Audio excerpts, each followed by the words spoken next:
تو یہاں پر میں ایک بڑی چھوٹی سی بات پیش کرتا ہوں کہ میرے پاس بہت بہت لوگ آتے ہیں، آج بھی آئے ہوئے تھے کچھ لوگ، کچھ خواتین بھی آئی ہوئی تھی. تو ان لوگوں کی پریشانی یہ ہے کہ وہ لوگ ماضی میں اپنی زندگی گزارتے ہیں، روزانہ رات میں بیٹھ کر ماضی کے قصے اپنے والدین کے، خاندان والوں کے لے کر مسلسل کسی ایک شخص کو بہت محترم بنا دیا جاتا ہے، سوچوں ہی سوچوں میں، باتوں ہی باتوں میں، اور وہ بھی دنیا سے جا چکا ہے. اور سوچوں ہی سوچوں میں، باتوں ہی باتوں میں کسی ایک انسان کو اس قدر دجال اور منافق اور کافر پیش کیا جاتا ہے، وہ بھی اس دنیا سے جا چکا ہے. تو یہ کیفیت ذرا آپ ذہن میں رکھیے کہ قرآن پڑھنے والا انسان، اس کے لیے یہ بات بہت ضروری ہے کہ یاد رکھیے ماضی پر بہت زیادہ سوچنا آپ کا تو تب بنتا ہے کہ اگر آپ کے سوچنے سے ماضی کے اندر کوئی تغیر آ جائے. پھر آپ کی سوچ جو ہے، اگر وہ ماضی کے اندر کوئی تغیر پیدا کر رہی ہے، اس کے اندر آپ کچھ تبدیلی کر سکتے ہیں، تو پھر تو آپ ماضی کو سوچیے، مجھے سمجھ آ جائے. اگر آپ کی سوچ اس ماضی کو تبدیل نہیں کر سکتی، کوئی تغیر پیدا نہیں کر سکتی، تو ماضی میں سوچنے کا فائدہ ہو. اس کے بعد آپ جائیے مستقبل کی طرف. تو جو ٹائم ابھی آیا نہیں، مسلسل اس کی فکر بھی ایک بہت بڑی مصیبت ہے کہ جو ابھی آیا نہیں. یہ تو بات ٹھیک ہے کہ ہم آنے والے مستقبل کو حال کی بنیاد پر دیکھتے ہیں کہ جو آج ہمارا حال ہے وہی ہمارا مستقبل. تو یہ تو بات ٹھیک ہے، مجھے سمجھ آ رہی ہے. لیکن میں نے عرض کیا کہ ان تمام تر چیزوں میں ہم موجودہ حالتوں سے غافل ہو جائیں. تو ایسا نہیں ہوگا کہ ہم ماضی میں ڈوب جائیں، اور ایسا نہیں ہوگا کہ ہم ماضی کے اندر اندیکھے خواب دیکھنا شروع کریں. ہمیں حال میں جینا ہوگا، اپنی آنکھیں کھولنا ہوگا. تو مومن وہ ہے جی کہ جو صلات قائم کرتا ہے، اور اللہ جو رزق اسے عطا کرتا ہے وہ اس میں سے دیتا ہے، اس میں سے نفاق کرتا ہے جی. اب آگے چلیے جی آخری آیت کے اوپر. اولئک هم المؤمنین حقا، اولئک هم المؤمنون حقا. یہ ہیں جی وہ جو پچھلی پوری 2 آیتوں کے اوپر ہم نے بات کی ہے، ان تمام تر چیزوں پر عمل کرنے والے یہ ہیں وہ مومنین حقا. یہ بھی یاد رکھ لیجئے کہ حق کہتے ہیں وہ ذات یا صفات جو حقیقت پر مبنی ہو، وہ حق ہے. وہ ذات اور صفات جو حقیقت پر مبنی ہوں وہ حق ہے، اسے حق کہتے ہیں. اولئک هم المؤمنون حقا. یہ ہیں جی وہ اصل مومنین حقا، جن کی بات قرآن کریم جن کے اوپر مہر لگا رہا ہے. یہ وہ مہر ہے جو قرآن کریم لگا رہا ہے، یہ ہوں گے وہ مومنین حقا.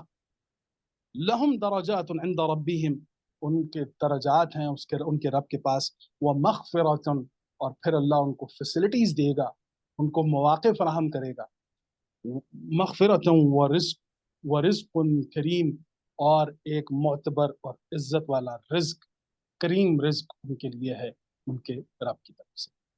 تو اللہ کریم ہمیں وہ مومن بنائے کہ جو صلات قائم کرنے والا ہو، جو زکوٰۃ ادا کرنے والا ہو، جس کے سامنے آیات خداوندی پیش کیے جائیں تو وہ اس کے دل کے اندر وجلت قلوبہم کی کیفیت پیدا ہو جائے، اور وہ آیات کے ساتھ تلو کی حالت میں آ جائے، اور وہ ان تمام تر چیزوں کے اس کے ساتھ ایمان اس کا بڑھتا چلا جائے، اور پھر اس کا حال یہ ہو کہ وہ اپنے آپ کو عند اللہ اس انداز میں پیش کرے کہ اس کے اندر عاجزی ہو، محبت ہو. جزاکم اللہ بالخیر جی. آج کا پروگرام ہم یہاں تک رکھیں گے انشاءاللہ، پھر آگے ہم لے کر چلیں گے جی. جی بہت شکریہ زبیر صاحب، ماشاءاللہ بہت اچھی آپ نے ایکسپلینیشن دی ہے جی. کیسے ہم اپنے آپ کو سمجھ سکتے ہیں کہ ہم مومن ہیں، ہم ایمان کے راستے پر ہیں، اور کس طرح سے متحرک اور جو قلب کی آپ نے ڈیفینیشن بتائی ہے ماشاءاللہ. ہم سب انشاءاللہ ہم ایک روڈ میپ مل جاتا ہے کہ کس طرح اپنے آپ کو چیک کرنا ہے، کیا ریفرنس پوائنٹ لینا ہے. جی ایک سوال ابھی پوچھا تھا ایک ممبر نے، میں ابھی چیک کر لیتی ہوں. انہوں نے پوچھا ہے کہ عند اللہ کیسے قبولیت ہوگی، اس کی کیا صورت ہوگی؟ عند اللہ کیسے قبولیت ہوگی، اس کی کیا صورت ہوگی؟ جی یہ جو قبل کا لفظ ہے نا جی، قاف بے لام، اس کو سمجھنا بھی بہت ضروری ہے. اب آپ یہ دیکھیے کہ عند اللہ کیسے قبولیت ہوگی. اب یہ سمجھ لیجئے کہ جو ہمارے ہاں قابلیت ہے آیات کو حاصل کرنے کے بعد، جو قابلیت ہمیں دی جائے گی اور جس میں ہم ہر عمل کے ساتھ نتائج پیش کریں گے، وہ عند اللہ قبول ہے. قابلیت عند اللہ قبول ہے. ہمیں قابلیت پیدا کرنی ہوگی. یہی پوری آیت کا جو ہے یہ پوری سورہ الانفال کی آیت نمبر 2 3 4 کا پورا مرکز اور نچوڑ یہ ہے کہ ہمیں آیات کے ذریعے نتائج کا سفر کرنا ہوگا. ہمیں اپنے اندر وہ قابلیت پیدا کرنی ہوگی کہ جس کے ذریعے عند اللہ ہماری عبادت، ہماری سعادت، ہماری زکوٰۃ قبول ہو. تو ہم یہ دیکھیے کہ اگر قبل کا لفظ ہم قابلیت کے اوپر دیکھیے، جس کے اندر مقابلہ بھی آ جاتا ہے، جس کے اندر قابلیت بھی آ جاتی ہے. اس کو ریشفل کریں، ریشفل کریں تو قلب بھی آ جاتا ہے. اس کو ریشفل کریں تو قبلہ بھی آ جاتا ہے. اس کو ریشفل کرتے چلے جائیں گے تو پھر آپ دیکھیں گے کہ یہ عجیب ایک کتاب کریم کے اندر یہ معجزہ ہے کہ اس کو یہ جو حروف کے ریشفل کرنے کا علم ہے نا جی، اسے کہا جاتا ہے علم النحت. النحت، نون ہے حلوائی والا اور تے، علم النحت. اس کو علم النحت کہ جس میں ایک مادے کو جب لیا جاتا ہے اور پھر اس کو مادہ المعکوس اور پھر اس کو ریشفل کیا جاتا ہے اس کے حروف کو کہ ایک ہی مادے میں سے یہ کن کن مقامات پر ریشفل ہو کے کون کون سے معنی لے کر آتا ہے. تو پھر جو بھائی نے فرمایا ہے کہ یہ جو قبولیت ہے اس کا تعلق ہماری قابلیت سے ہے جی. اللہ کریم اگر ہمیں قابلیت عطا فرمائے، قرآن کریم کے ذریعے ہم قابلیت حاصل کریں تو عند اللہ انشاءاللہ یہ قبول ہے جی. جی میں ایک اور میسج دیکھ لیتی ہوں. قلب میں جمود نہیں ہے، حرکت ہے، تو اللہ کی یاد دل میں کیسے ٹھہر سکے گی؟ پھر آپ نے اللہ کی یاد کو رواں دواں رکھنا ہے. آپ نے اللہ کی یاد کو بھی ٹھہرنے نہیں دینا. آپ نے مسلسل ایک تسلسل کے اندر زندگی گزارنی ہے.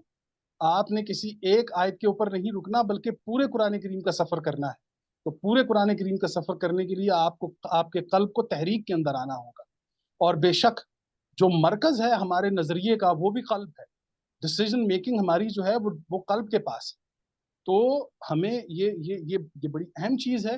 میں جو عرض کر رہا ہوں کہ اگر آپ ذکر میں بھی جامد ہو گئے کہ آپ نے ذکر کو لے کر جمود اختیار کر لیا تو پھر آپ ذکر اللہ کے اندر نہیں ہیں. میں نے عرض کیا کہ قلب کی کیفیت میں آپ کو مسلسل ایک تحرک کے اندر آنا ہوتا ہے، ایک انقلاب کا حصہ بننا پڑتا ہے. جزاک اللہ. بالکل ٹھیک جی. جی زبیر صاحب بہت شکریہ. ہمارا جو آج کا سیشن ہے اتوار کا اور جو جمعے کا سیشن ہے اس میں جو سوال و جواب ہوں گے وہ انشاءاللہ بدھ والے دن لیے جائیں گے. تو آج جو آپ نے آیتیں سمجھائی ہیں سب ممبرز ان کو دوبارہ سے کل یا پرسوں تک شیئر کر دی جائے گی یہ ویڈیو. تو ان سب کو پڑھ کے آئیے گا، سمجھ کے آئیے گا. پھر جو سوالات ہوں گے وہ انشاءاللہ ہم بدھ کو ان کو ڈسکس کریں گے. ٹھیک ہے جی. آپ سب کا بہت شکریہ جوائن کرنے کا. جی اللہ حافظ. آپ کچھ اور کہنا چاہیں گے زبیر صاحب؟ اچھا ٹھیک ہے. ہے نہیں جزاک اللہ. بہت شکریہ. جی بہت شکریہ. Thank you G.